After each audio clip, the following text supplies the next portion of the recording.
achieve emotional and physical well-being. Here with the video on Toxic Fathers Part 2, the aftermath, or you could say the consequences of dealing with someone, our father in this case, who is toxic. So I kind of feel like when I do these videos when it comes to parents and issues and things to point out, it all comes down to the same stuff, the same solution, what you can do, and in also the same realization that if you're dealing with parents who have issues, be it mom, father, or anyone in general, who are hurt, who have issues with themselves, one thing they all have in common that most of them do is they pretty much blame you. And this is very true with parents who have issues from the past, have nothing to do with you, and somehow you come along, and because society says you gotta take care of your child and you want to, obviously, it's because they've done that you are then forever in debt to them, and this is coming from their perspective. And it's tough. Put yourself in their shoes. They're thinking, "Well, I raised you, blah blah blah, paid for all this stuff, all these things, and now you're ungrateful. You don't appreciate it. You call me out, tell me a liar, all these things." Like they throw all that stuff onto you because their point of view, they brought you in this world. You owe them. How dare you, disrespect them. My mother is in that category, so far down the rabbit hole, it's not even funny. And toxic dads probably most likely do the same thing. It's like, and I had a video, which I'll put the link below, on 11 signs that you have a toxic father. It's, one of the things they said in there was they're overly critical, they share too much information, there's outbursts, all these things. But one thing I will say this, that they'll make you feel like it's your fault all the time. If someone's overly critical of you, yeah, doesn't make you feel like shit. And it's one of those things where you've taken on these lies, these things that they told you that they're really talking about themselves as truths to you, internalize them, and it makes you feel like shit. You want to know the difference between a lie and a truth? Here's how you know. And you know the feeling, you know what it feels like, you just haven't been aware of it. A truth will always make you feel lighter. You'll feel lighter, you'll feel it in your body. A lie will always make you feel heavier, like you feel sad. Happiness makes you feel good, you feel lighter. Lies and hurt make you feel, they're heavier feeling, and they make you feel bad. And so if you're going on to talk to father, all they've done is just criticize the shit of you, violent outbursts, maybe they've inspired fear, where it is. They're giving you a shit ton of lies that feel heavy and hurts, and it's taking an emotional toll on you, and has, if not at this point, will lead to a physical toll on your body. Your emotions are very powerful. They color your world, not just how you see things, how you perceive stuff, but also what you create, what you do, they influence your actions, your thoughts. People don't want to. Our side doesn't really want to acknowledge that, and it's kind of just starting to. But you understand that, like, your emotions are what pretty much drive you. And especially if, guys, if you're watching this, we want to claim, "Oh, I'm a rational male."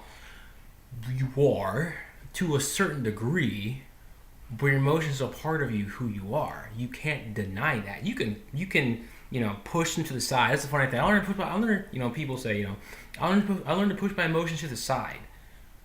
Yes, you can do that, but guess what? They're still there. They're still there, like in a barn, that at some point they will outgrow the barn and they're going to burst, if not seep through, and screw up or have an effect on every other area in your life. At some point, you have to deal with them. If not, they're going to seep out. It's going to affect you in ways you don't realize. You're going to be like, what the fuck's going on? Because you haven't dealt with that shit. Emotions can be suppressed temporarily. They can be pushed aside temporarily, but they have to be dealt with. So, coming from, father's toxic, that's not easy. I haven't had this experience, let me say this right now, but I understand the feelings you have, the pain you feel. Because I'm doing so for my own mother, and there's some similarities there. And it sucks to have a parent that's on your case, and you feel like no matter what you do, I can relate to this feeling. You feel like no matter what you do, it's never good enough. It's never right. You're always wrong. You're always on this road to redemption that never ends, even after this person, your father in this case, talks to you again, but doesn't forgive you because they're waiting for you to screw up in their mind again, and then back, I punished you. Haha, it's your fault. I'm your father. I raised you. I did this for you. It's your fault. Blah, blah, blah, blah. And you're like, bruh, I have not done shit. I'm tired of this crap. Because the instant you speak out, what they're going to do is go against you. See, this is what I mean. You did this to me. That's what passive aggressive people do. My mom's passive aggressive like fuck. They will either not say anything to you, or they'll do things to annoy you, so that whether they do this consciously or unconsciously, they do that so that they get a rise out of you because it's justified. If someone's pissing you off or annoying you, you're gonna like react. So then you do that, and then in their mind justifies that you were disrespectful, even though they're doing things that are clearly disrespectful, but not in their mind. It's a screwed up paradox situation that sucks. And the biggest thing I want to say to you in this video, that I'm trying to say this in a way that is to help you realize that it's not your fault that they're like that they who they are. It's not your fault that you feel this way. You're not responsible for what they do, what they say, how they feel. You are responsible for your actions, your thoughts, how you talk, and how you respond to that. That's what you're responsible for. And up until now, you've just been reacting because you've done the best you can with what you knew. And my job is to help you expand upon what you knew to more things that'll help you better handle the situation, heal from it, move the fuck on, and have a better life. And more importantly, be cool with you, so that when they do pass on, and they will, when your father passes on, you're not sitting there with worse issues and things to deal with. Because I'm telling you right now, I've gotten to the point with my own mother that do I miss her? Do I wish I had a better relation with her? Yeah, because I'm in a healthy place right now where it's like I want to share things with her. Like, that's a good place to be at. You may not get like that with your father, and that's okay. Everyone's different. But I know that if she were to die today or tomorrow, I've done the best I could with what I got, and my karma is clear. I'm like, hey, would I still cry? Yeah, because my mom, and I still love her, still care. But I'm not gonna sit there and be like, God damn it, fuck her. No, I'm like, hey, I've done what I've done. Not much else I can do. I've done my part. She chose not to reach out and do anything, so it's not on me. And that's one part where I like to help you out, to get to the point where you can say, I've done enough with my father. He's chosen not to do this repeatedly, and I'm tired of it. I'm done. I'm gonna move the fuck on. And I'm gonna do me, and if I choose to reach out, I'll reach out. If not, all right. My karma is clear. It's a good place to be at. Because again, hurt people hurt people. I'm gonna repeat that. Hurt people, in this case your father, who's a toxic being, and they're not narcissistic, they're just really screwed up because they've been hurt. They hurt people. That person being you, the son or the daughter, whichever one it is that's watching right now. And the other thing, it's not about you, it's about them. And it's hard to understand that. Because it may get about you, it's about them. When you get to the point, as you go through the healing process and resolve your anger, the hurt, the resentment, the rejection, the frustration, everything you feel, you will then literally see from a higher level, higher vibration, higher energetic level that it's not about you. They are in this screwed up world of emotional hell and bullshit that it's about them, and they're never happy. And because of that, the best way that they know how to deal with it is by attacking everyone else, and that being you, unfortunately. That's what people do. It's human nature. It's like what we feel, the energy that's in us, the emotions, have to come out in one of two ways. Hear me out. They come out one of two ways. One, it comes out in a deconstructive way or destructive way. When you hurt people, you lash out and you internalize shit, and you're just hurting everyone else. Or number two, it comes out in a constructive way that allows you to heal, feel it out, express in healthy ways, and deal with it so that you can return to being the joyful, peaceful human being you are by default, by nature, by God himself and everything else. Because we're not born to kill or hurt or maim, whatever. That gets taken on through life, what happens to us, and we don't know anything better. Well, we do the best we can what we got. Therefore, we can't be bad. If no one teaches you anything else better, it's not your fault. It's not. It can't be. You're not aware of something. How are you supposed to correct it? You wouldn't. Because you won't. If you're not aware of it.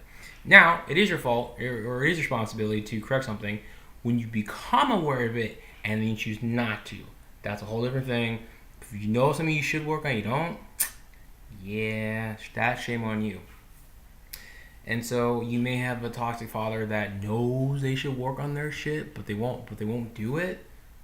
Hey, That means that all that does is vindicates you more. So should you choose to work on this and move forward, because they'll get mad. They'll get mad, and then you have to talk to fathers that deny there's anything's wrong with them. My mom is, at least mom, because my mom swears, believes that she's fine, doesn't need to work on anything.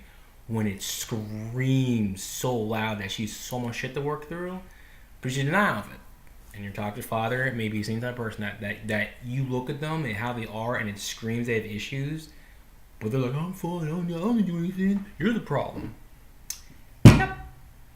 Really? I'm the problem? Oh, okay, that's why you're unhappy, you're unhealthy, you're by yourself, you do all these things, and it's like, the best way I can explain it is that when it comes to parents who have issues, when you see that and they don't deal with it for years, they literally are so wrapped up in their emotional shit from so many years that they cannot see it anymore. That's become their new norm. That's what they've practiced for the longest time. They literally are not able to see anything new because all they see is crap and bullshit. Like, that's all they see. So when you try to bring in something better, like love, forgiveness, it literally can't get through because they won't let their hurt and stuff go because they're afraid of being hurt to let that in. So, Talk to Fathers Part 2. What can you do about this? I say this in my videos a lot. It's like, or said it in many videos. You have to recognize that, one, you're okay. You're not broken. You're fine.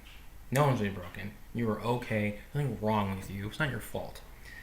Two, start taking responsibility for what you've been feeling and start to work through the healing process. If you had to go see a therapist, go see one. I'm not saying don't do it. It's a start, but I'm telling you right now, therapy isn't going to be it's not going to lead you to the finish line. It's going to take years. 3, reach out to me because I will help you. I can help you resolve a lot of things faster so that you can get out of therapy faster. And we'll work through this in all areas of your life. I'm a coach. I'm a life coach. I'm going to help you, like, guide you and tweak you so that you don't need me anymore. That's the whole point.